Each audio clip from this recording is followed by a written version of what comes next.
Well, welcome to In the Garden on this first day of fall.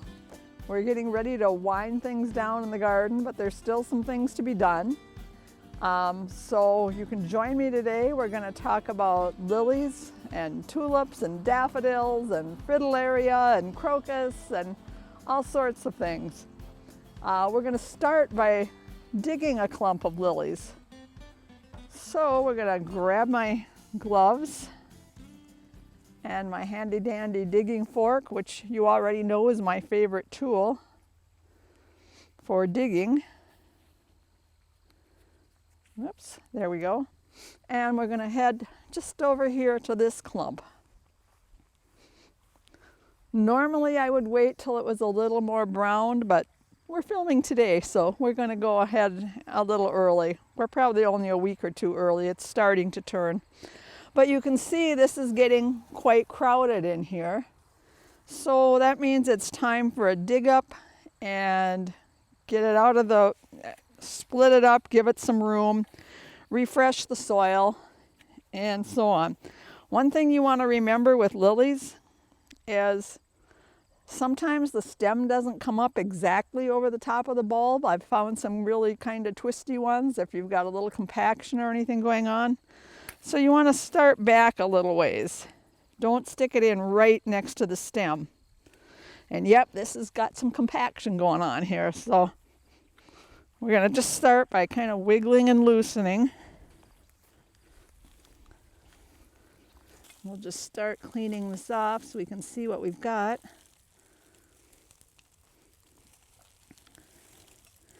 This particular variety is an LA lily, which just means that it's a cross between Lilium longiflorum, the Easter lily, and an Asiatic lily.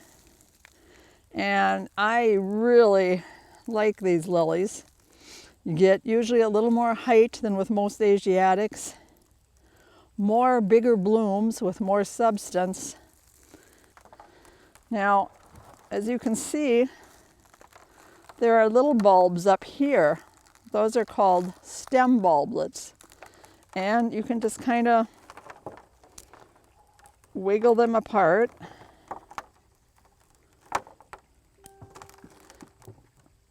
Sometimes you'll get a clump that is really tight together and they just don't want to wiggle apart. And then that's when that lovely hose comes in, and my helper is here again. And yes, I know some of you are probably going, oh my God, get that cat out of there, because lilies are poisonous to cats. However, I've had both cats and lilies for years, and oops, that one doesn't want to let go. For some reason, my cats have never bothered the lilies, or the lilies bothered the cats. They just leave them alone. So maybe being outside, they know better than to go after them. Okay, we got that one. Okay, this one's a little bit bigger clump. Hard to tell at this point whether it's a double bulb or if it's already split, if this is two stems from one bulb, but we'll find out here shortly.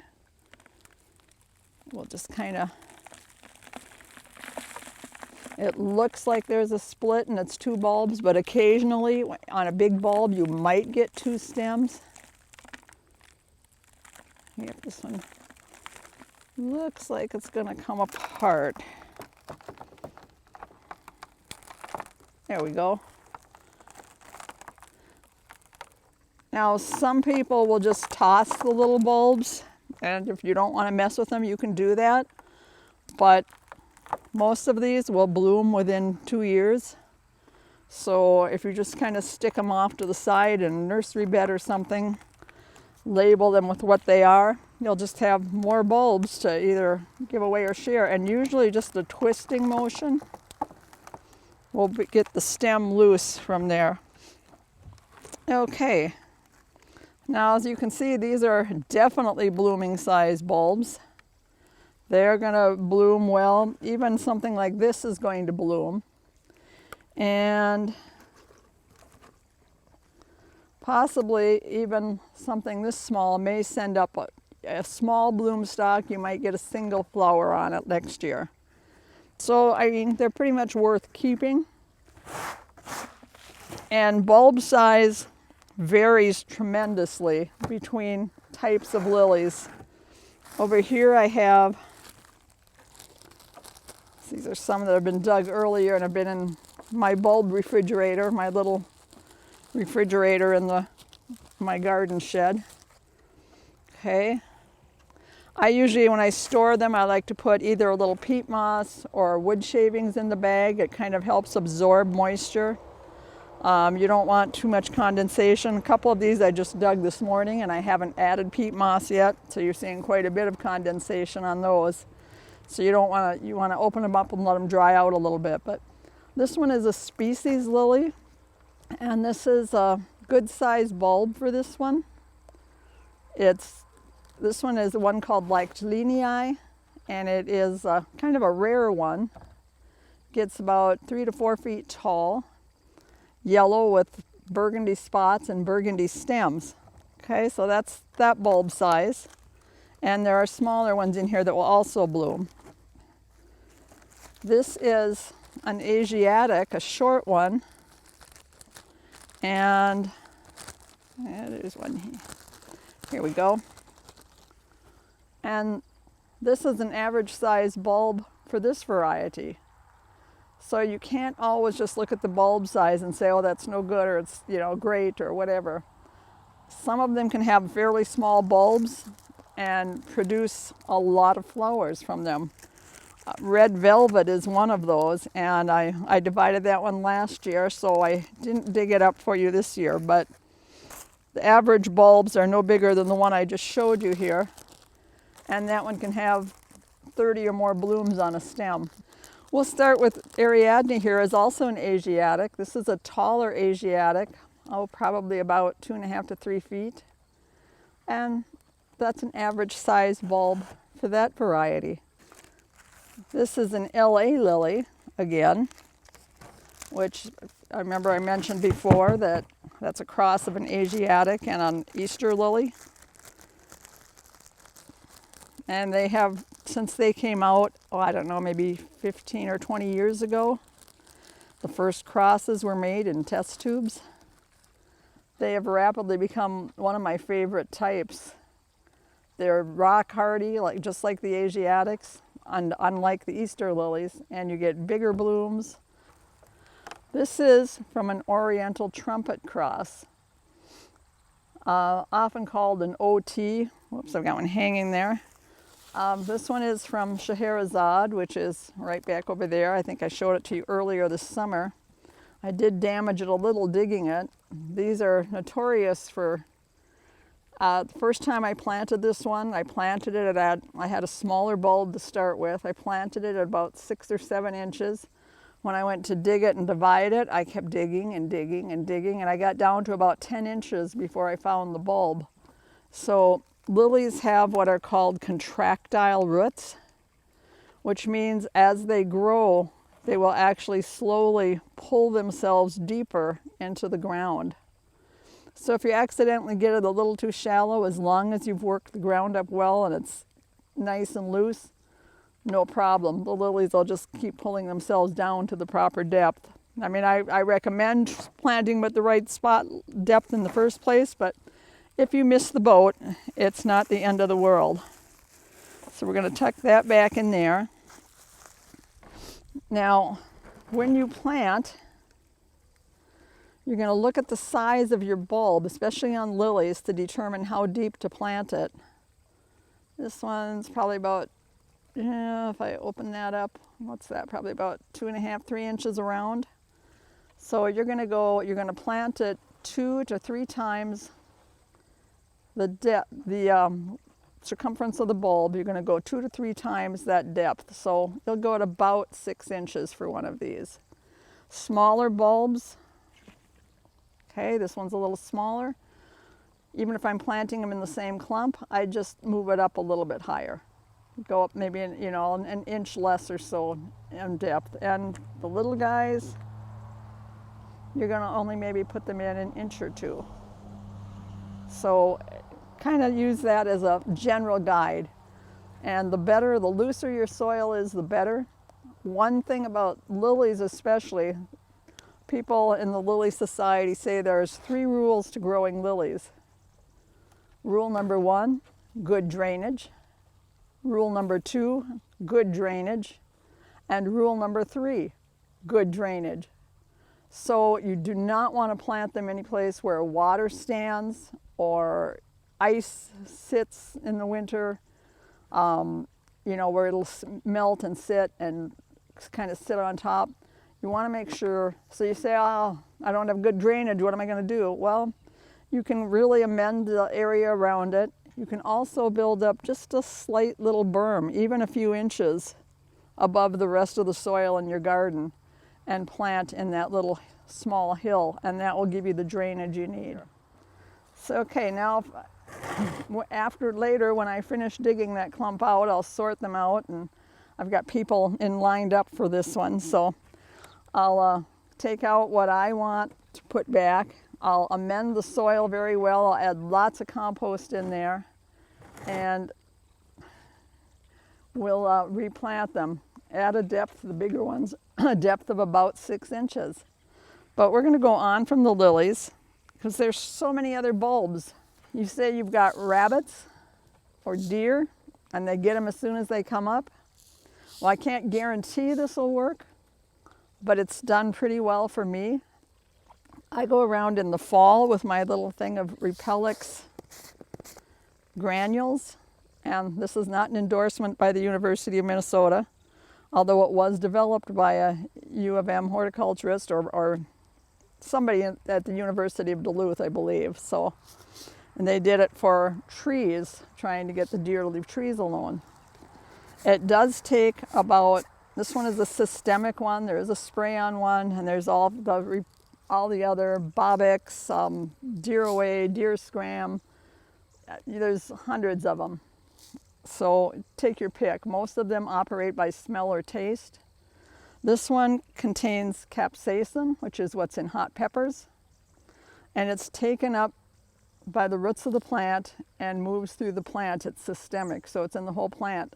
So if they take a bite, they get a pretty hot mouthful. So that's how it works, but it does take a few weeks so if you're putting it down in the spring, you're going to need to use something else until the plant has had time to take this up. Now, like I said, and I have no science to back this up, but just my own experience, I put this down around my bulbs, especially the ones that tend to be in more deer or bunny prone areas. And I put it down in the fall and get it watered in so that it has time to get down to the roots. And when I'm planting new ones, I put it right in the planting hole or dividing. And by the time they're coming up in the spring, they seem to have already taken it up, or at least they have been leaving them alone. Maybe, smell has something to do with it too. My sister used it and said it was the first time she'd seen her tulips bloom in years. So I guess, there is something about it. Then we're going to get into some other bulbs because we're getting into prime bulb planting time. Now these are some I just picked up locally. Kind of a pretty double daffodil here. And I'm going to open this up just enough to pull one out. And these are a little on the small side from what I would normally get. I tend to be one to order my daffodil and tulip bulbs online because I have a bigger selection of what I want. But you can certainly go to your local nursery or wherever. When you get into tulips and daffodils, these are what are called tunic bulbs as opposed to scale bulbs like the lilies. And as you can see, they have this papery tunic. This one has the start of being a double-nosed bulb, which is always a good thing in daffodils because the daffs will keep reproducing and increasing, so eventually you can dig them and divide them and move them around. And the double-nosed one means this one's ready to split. Daffodils you usually plant at about 6 inches. Again, well-amended soil. The good thing about daffodils is rabbits and deer usually don't like them. They contain something that well, they don't like the taste. It's kind of poisonous to them. So they leave them alone. They're not stupid, so they go for the good stuff. But yeah, you don't want to plant daffodils after October 15th. You want to have them in the ground between now and October 15th, simply because they need more time to root. Tulips, and I'll just kind of show you those. And again, pointy side up. And these are another tunica one. They've got the little papery tunica on it. No need to peel that off. That's protection. And again, they're about 6 inches down, give or take a little bit. Some people claim that, I have read that if you plant them a little bit deeper, they don't split as quickly, and you'll get a little more bloom out of them. And we know most tulips aren't around for a long time. You'll get a good show the first year, maybe the second year. And it varies with the variety. There are certain ones, if you look through the bulb catalogs, that they will tell you tend to be more reliably perennial. Part of the trick is where they originate is dry in the summer. So they like summer dry. And in our gardens, that's kind of hard to do.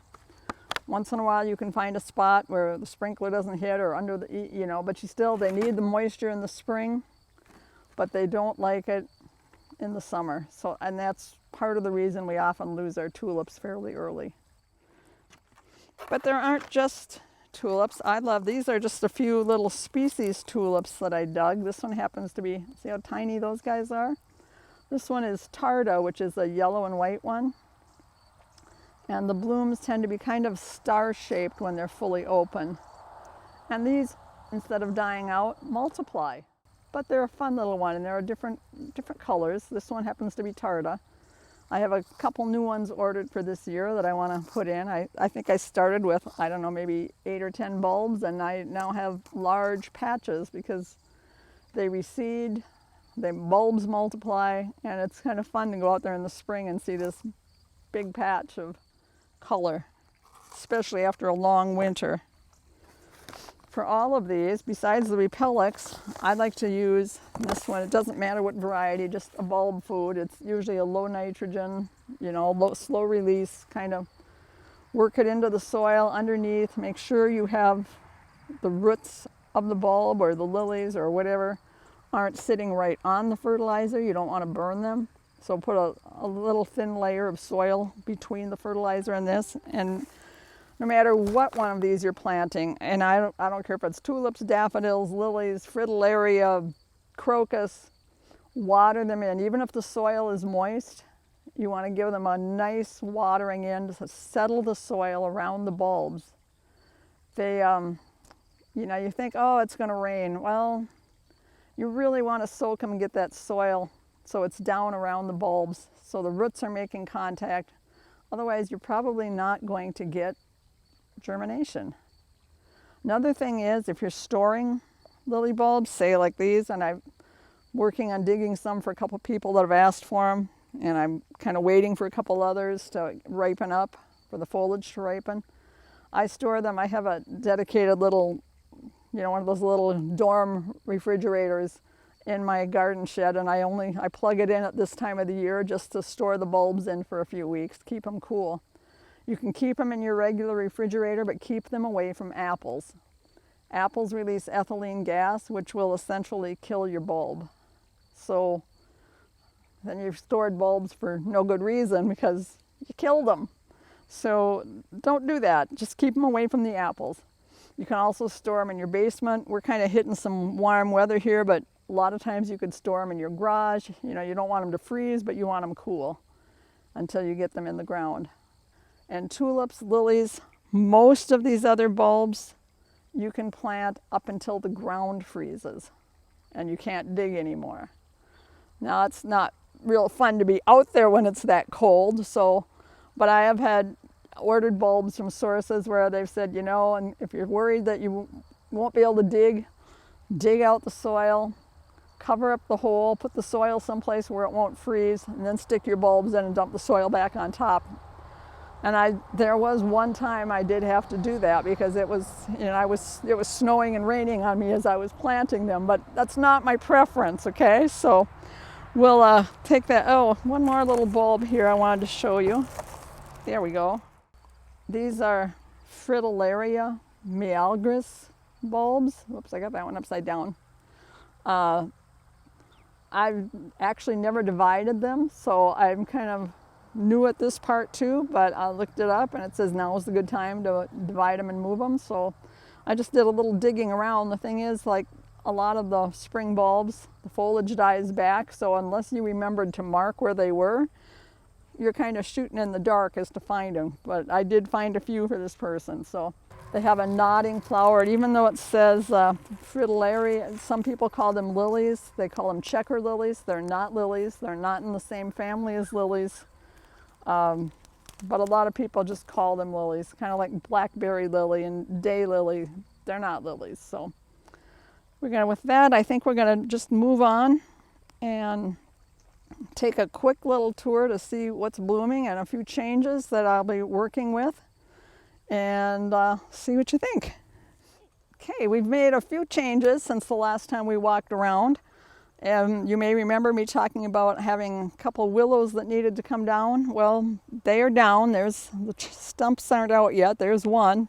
And when I look at the center of it, I'm going, yep, it's a good thing we took that one down because the whole center was rotted on that one. But I did a little, took out a shrub here, which is going to have some new space to play with in the spring. So since this is now pretty much a full sun area, what was full shade, I had to make some changes here, so I decided I'd take out this big hosta that was here, and it's one that I had several of in several different places, so that went to a neighbor, and I've decided, in fact I have it ordered, I decided rather than taking all of this out next spring, I'm going to put in an Autumn Brilliance serviceberry tree form, which should give me enough shade for this part. So that's my plan. We'll see if it works. But we also had to take this one down. This one didn't have quite as much rot, but because of its proximity to the house, we kind of went, I think we'll sleep better if we have them take that one down too. And yeah, there is rot in there, not quite as bad as the other one. So as much as I'm going to miss them, I'm going, okay, I've got some new things. So I've already taken out some hostas here. This one will probably come out next spring, end up at the plant sale or something. And I've already put a peony in here, and I have plans to move a bigger, taller daylily, one that gets up to about this high, is going to go here. And that will hopefully give this hosta enough shade. So I have a few things to do next spring. But that's the way gardening goes. Things change, sunshade situations change, and you're always adapting.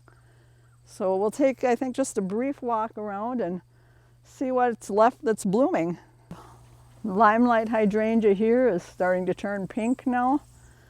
Also, if you want to keep them this color, this is when you want to cut them and dry them. Zinfandel has really kind of taken on its color. Much as I would like to cut some of this one, I want it to get a little taller yet, so I'll probably only trim the heads off next spring. Love the color on this one. And over here, same for Firelight. That's it. I'm really pretty impressed with it, considering that a year ago we redid the siding on the house, and this one got smashed underneath a lot of workman feet. I'll do very little cutting from this one this year. When I prune it, I'll just prune off the heads and shape it a little bit.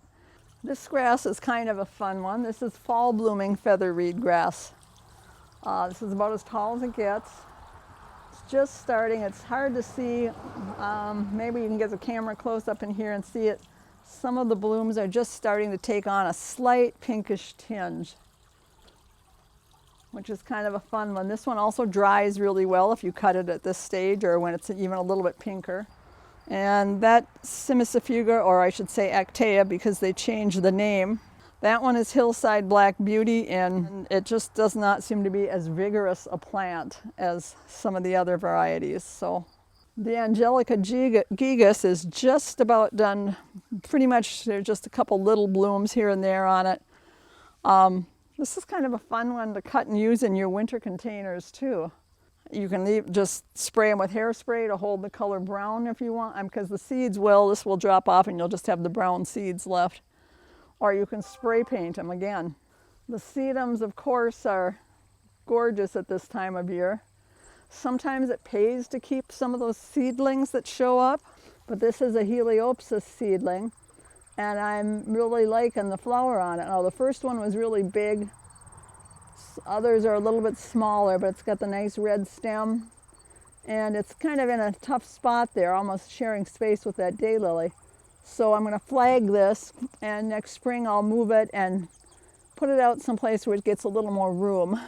The asters are just starting to bloom. This is Purple Dome, and they're just coming into bloom now.